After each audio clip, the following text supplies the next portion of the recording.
Mis amados hermanos, los dos primeros capítulos del libro de Daniel nos hablan acerca de la fe, muy particularmente del mismo Daniel.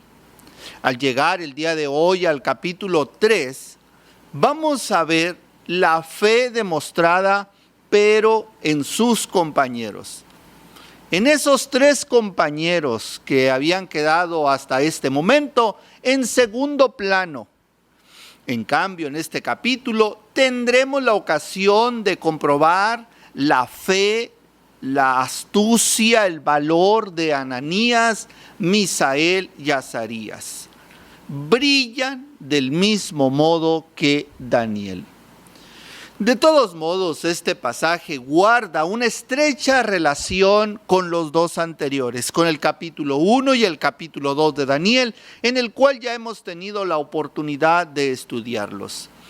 Parece evidente que la revelación que Nabucodonosor había tenido no fue totalmente recibida o bien recibida en su totalidad por él.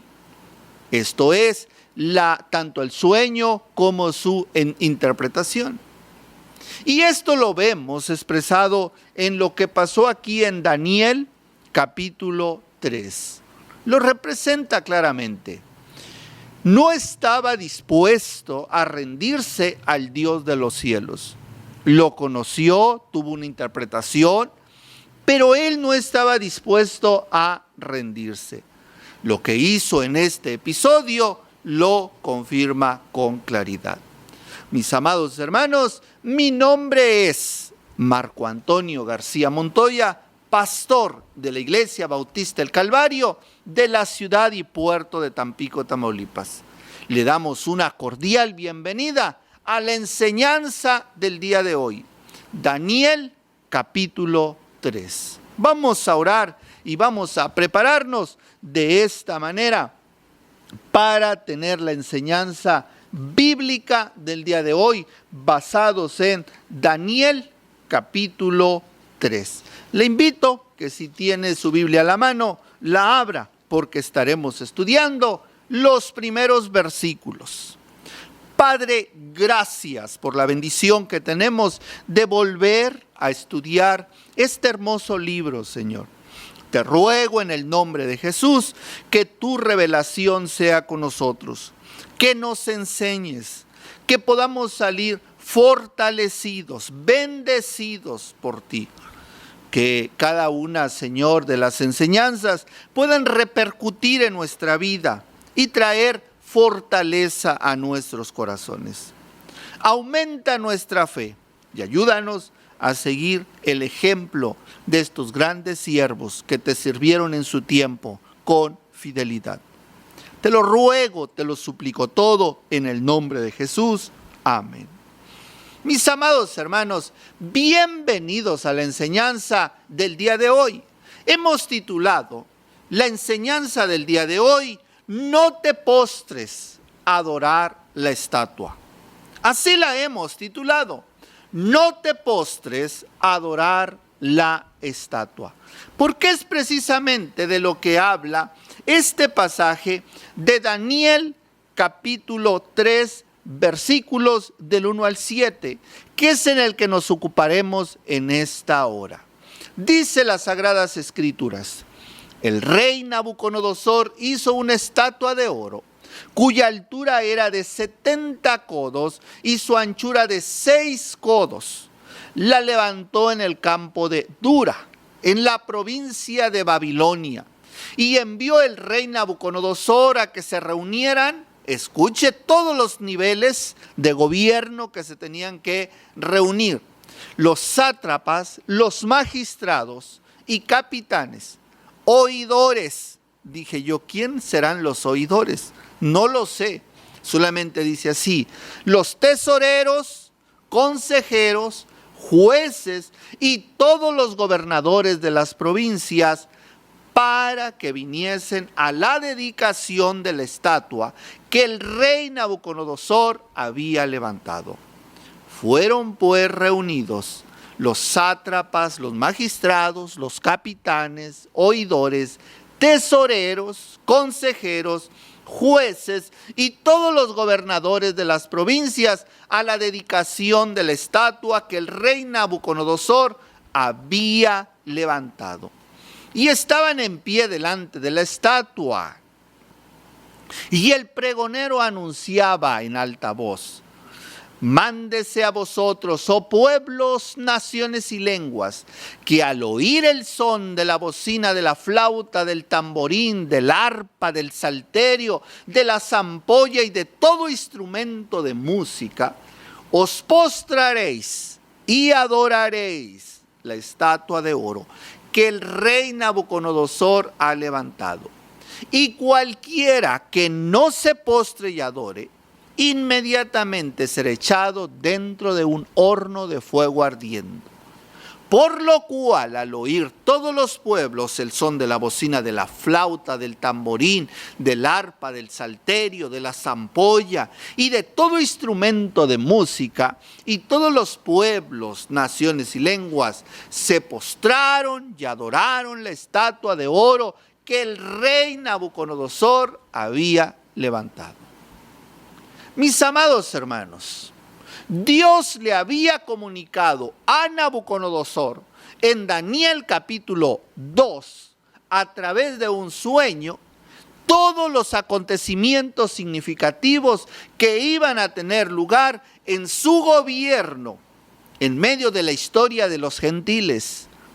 A partir de esos días, el mismo rey destaca planes para hacer una estatua. Según lo dicho por Daniel a Nabucodonosor en el sueño y en su interpretación, él era representado como la cabeza de oro en aquella gran imagen que había visto el rey en el sueño. Pero tal parece que Nabucodonosor no se conformó con ser la cabeza de oro. Él quería hacer toda la estatua de oro. Esto es lo que podemos ver. Pues a los días siguientes al tiempo mandó construir una estatua de oro. No sabemos con exactitud cuándo ocurrieron estos eventos. En principio parece claro que fue después de que fue narrado Daniel capítulo 2.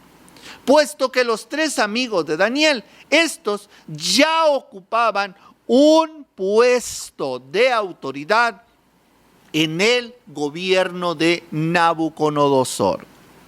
Esto lo vemos claramente en Daniel 2:49. Y Daniel solicitó del rey y obtuvo que pusieren sobre los negocios de la provincia de Babilonia a Sadrach, Mesac y Abednego. Y Daniel estaba en la corte del rey. Y Daniel estaba en la corte del rey. Mis amados hermanos, quizás no sea descabellado pensar que no habrían pasado demasiado tiempo desde el momento de la interpretación del sueño. Parece que también a Nabucodonosor no le había agradado lo que Dios había dicho de él en relación al sueño. Después de ti se levantará otro reino. Mis amados hermanos, Dios es el que tiene el control y no las personas. Eso debemos de entenderlo. Dios es el que va dirigiendo la historia, no nosotros. Y aquí vemos a un rey soberbio que manda construir una estatua de oro para que todo su séquito, todo su equipo lo vaya y lo adore. Ahora, no es fácil saber cuáles eran sus verdaderos pensamientos en cuanto a esto o sus verdaderas intenciones, pero sí cabe la posibilidad de que estuviera manifestando su rechazo de lo que Dios ya había manifestado a través del sueño. De alguna manera quería influir para cambiar el curso del futuro. No sería de extrañar estos pensamientos de este tipo que pasaran en la mente de Nabucodonosor un rey incrédulo reinando Babilonia.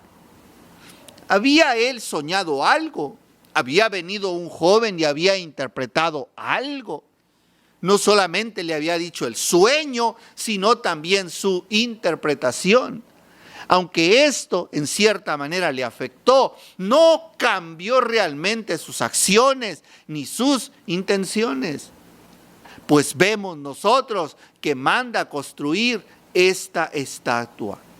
Existe también la posibilidad de que Nabucodonosor solo quisiera perpetuar con el tiempo, a través de esta imagen, su reinado. Es decir, tener un reconocimiento para las generaciones futuras y que se pudiera reconocer su gran esplendor de su reino.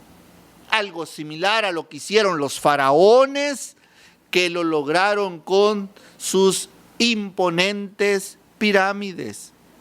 En cuanto al lugar donde la imagen fue levantada, el campo de Dura en la provincia de Babilonia, no se sabe mucho. Con seguridad, nada se sabe acerca de la ubicación exacta.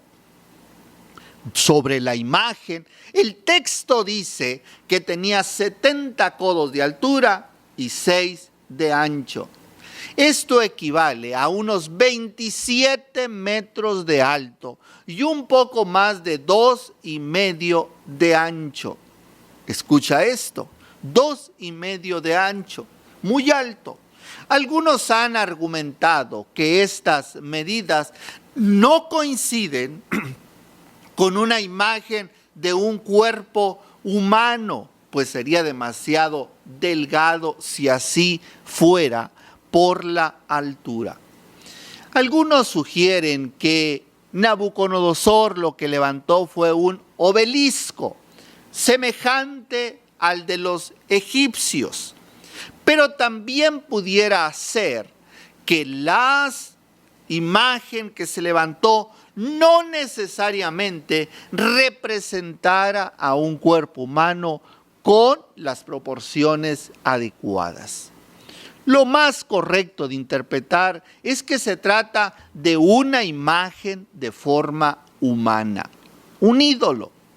De cualquier modo que sea, una imagen, un obelisco o cualquier otra forma que sea, lo cierto es que era un monumento impresionante, no solo por la altura, sino que estaba hecha de oro, posiblemente solamente recubierta, que con el brillo del sol a muchos kilómetros podría brillar y resaltar sobre un enorme pedestal que se miraría a kilómetros.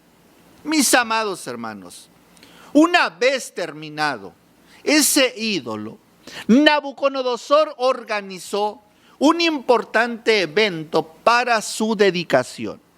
Notemos que mandó que se reuniesen 8 rangos diferentes de oficiales, todo el equipo de sus colaboradores, hasta 8 rangos hacia abajo.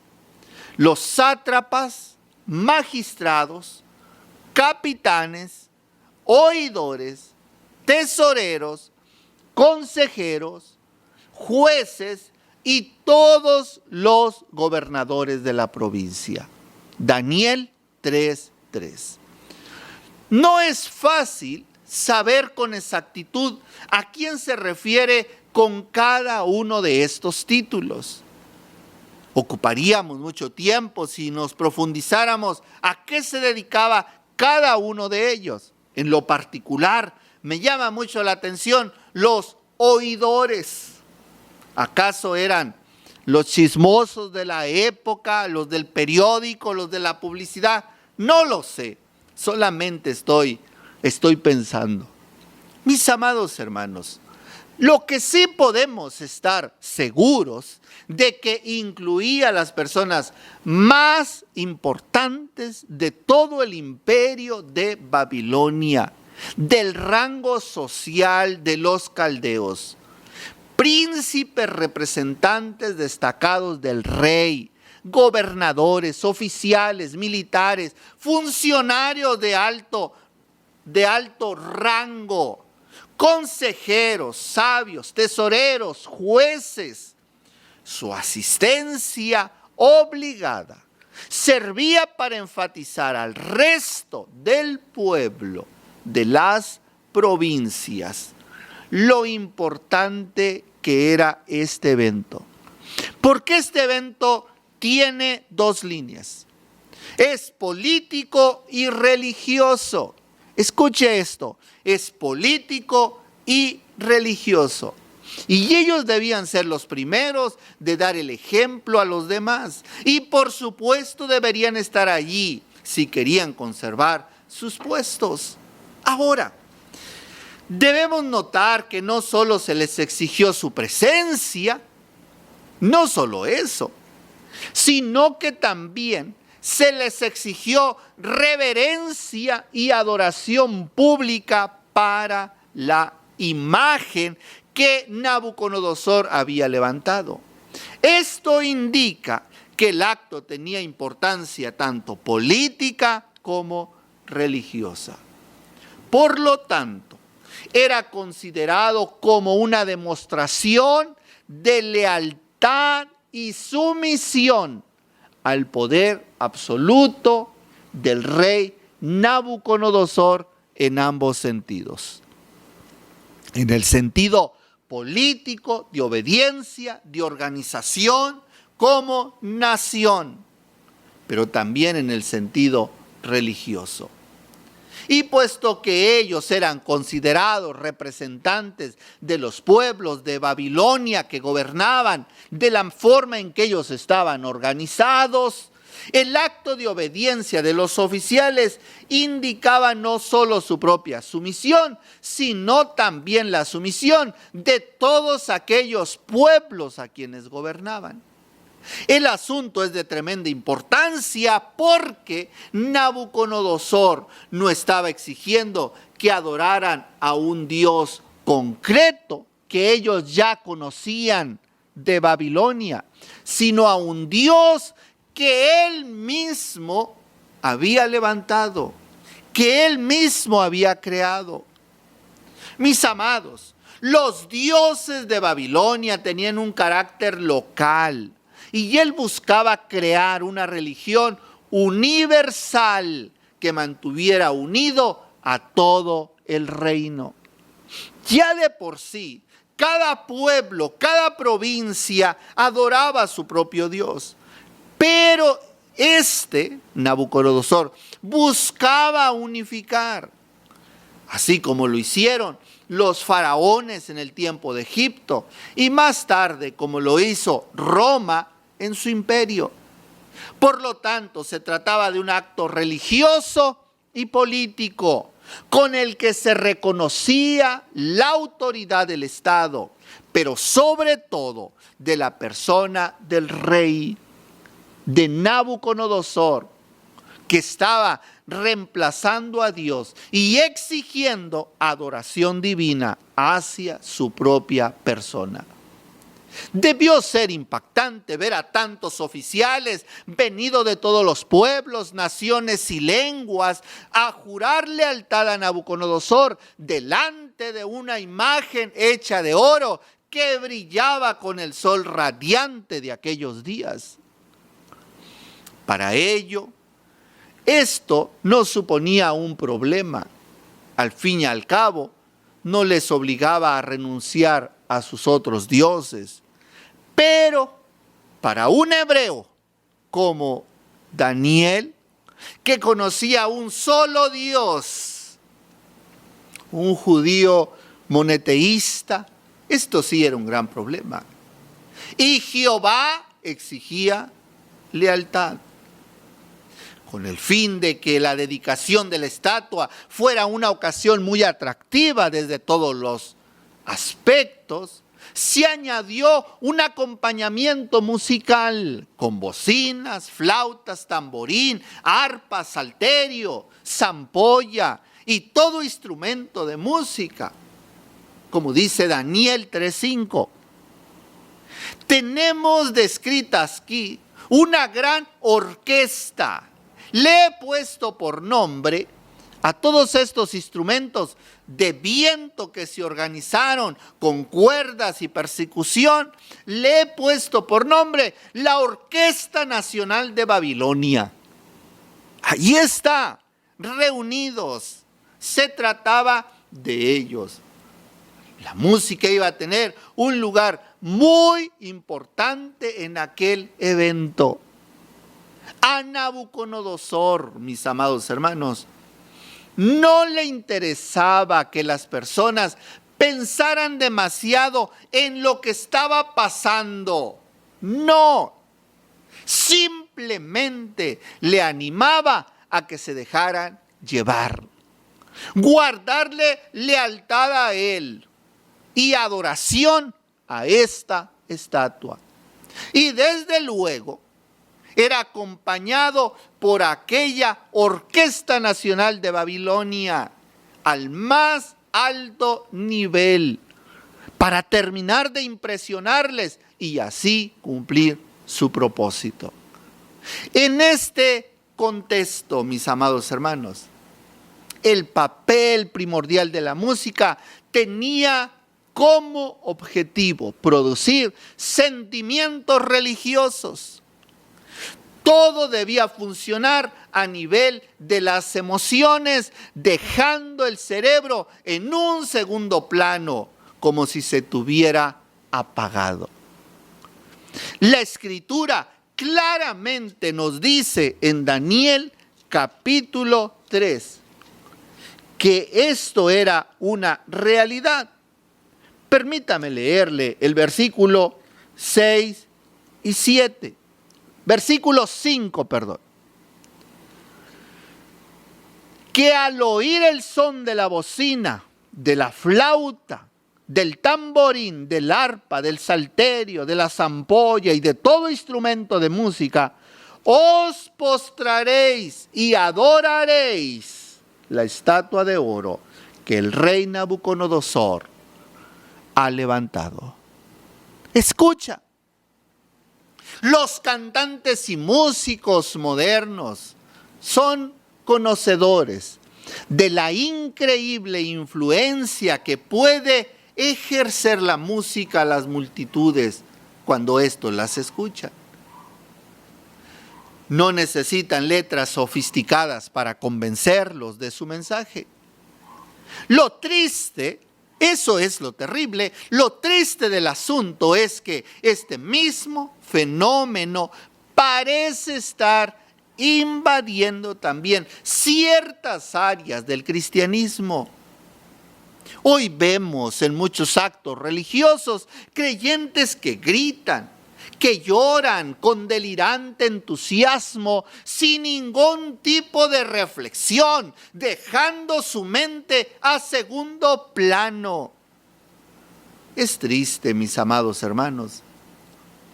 Hay muchos manipuladores que les conviene una religión estrictamente emocional, que deja fuera el pensamiento y el razonamiento.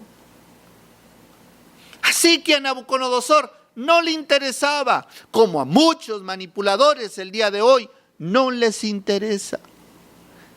Nabucodonosor conocía bien todo esto y no se molestó en hacer ninguna demostración de sus argumentos a favor de lo razonable y solo buscaba que adoraran a su nuevo Dios. Es increíble, mis amados hermanos, pero es una realidad. Pero si esto no funcionaba como él esperaba, había otro argumento que terminaría de convencerlos a los que actuaran de manera contraria, a los que actuaran de manera desconfiada o de manera cautelosa. Ordenó que todo aquel que no adorara su imagen fuera muerto inmediatamente. Daniel 3:6 dice: y cualquiera que no se postre y adore inmediatamente será echado dentro de un horno de fuego ardiendo. Las convicciones no eran relevantes, así que nada más escucharon la orquesta.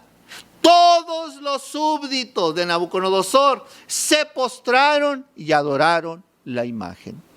Bueno, no todos, porque frente a la cobardía y servilismo de aquellos funcionarios reales, contrasta la valentía y la fidelidad de 3 jóvenes judíos, Daniel y sus amigos. Estos resaltan con valentía. Permítame concluir la enseñanza del día de hoy. Mis amados hermanos, la música ha sido un instrumento para expresar de manera profunda quién es Dios y qué hizo con su pueblo. En el Nuevo Testamento vemos al apóstol Pablo dando instrucciones a la iglesia sobre cómo usar la música. En Colosenses capítulo 3, versículo 16, la Biblia nos dice: que la palabra de Cristo habite en abundancia en ustedes, con toda sabiduría, enseñándoles y amonestándose unos a otros, con salmos, con himnos y canciones espirituales, cantando a Dios con acción de gracias en sus corazones. Mis amados hermanos, la palabra salmo en este texto traduce el griego, una palabra que significa canción tocada con instrumentos de cuerda. Eso es lo que significa salmos, canción tocada con instrumentos de cuerda. Este texto puede leerse como canten canciones tocadas con instrumentos de cuerda. Canten salmos, canten con instrumentos de cuerda. Para un adorador que adora en espíritu y en verdad, la música es un canal para ayudarle a enfocarse en quién es Dios, lo que Él ha hecho por nosotros en Cristo y la respuesta adecuada que da el creyente a esa realidad. Por otra parte, el significado bíblico de idolatría se refiere, en términos bíblicos, a la adoración de un Dios que es falso o que sustituye al verdadero Dios. En este término, también puede decirse que alguien puede estar adorando divinidades extranjeras o creaciones artificiales en lugar de adorar al verdadero Dios. Por ejemplo, los semitas de Mesopotamia tenían dioses como las montañas, los árboles, los ríos, etc. Era una forma de idolatrar. También los egipcios adoraban el sol, incluso al río Nilo.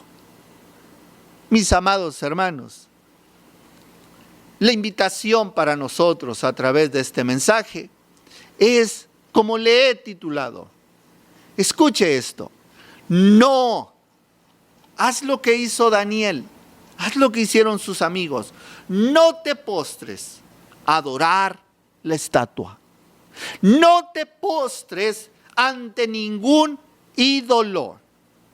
Yo siempre he definido ídolo como cualquier cosa que nos separa de Dios.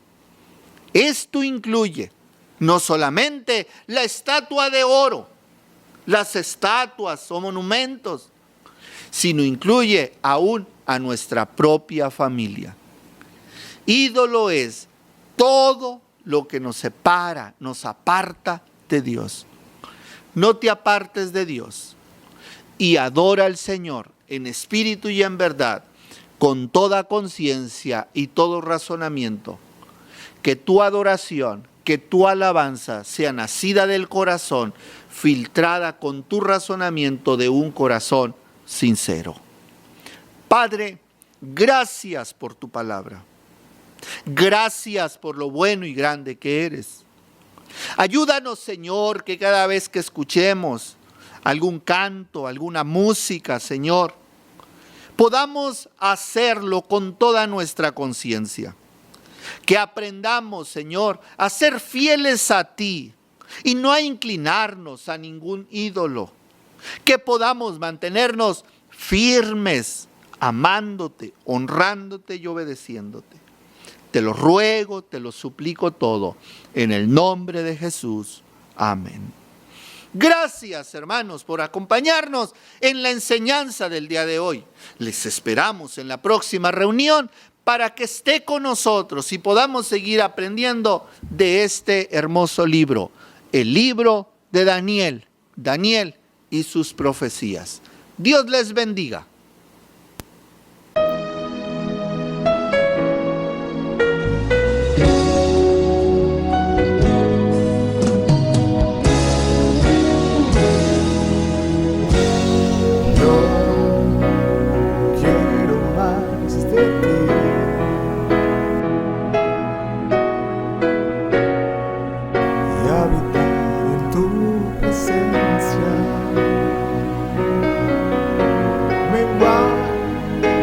Para que crezcas tú, cada día seré más como tú.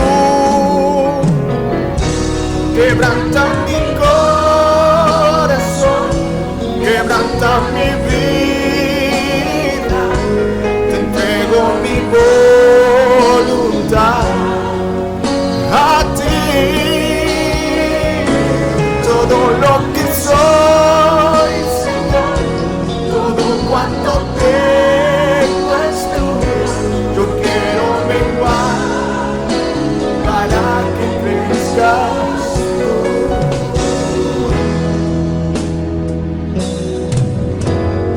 Yo quiero más de ti.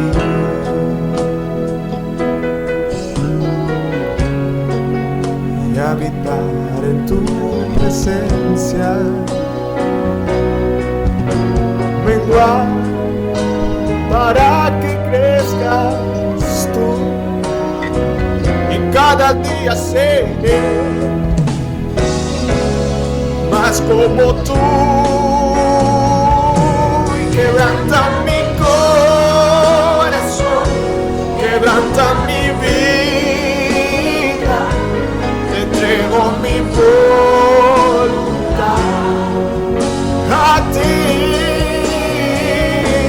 Todo lo que soy, Señor, todo cuanto tengo es tuyo. Yo quiero menguar para que crezcas tú. Quebranta mi corazón, quebranta mi vida, te entrego mi voluntad a ti. Todo lo que soy, todo cuanto tengo es tuyo. Quiero menguar para que crezcas tú. Yo quiero menguar para que crezcas tú. Yo quiero menguar para que crezcas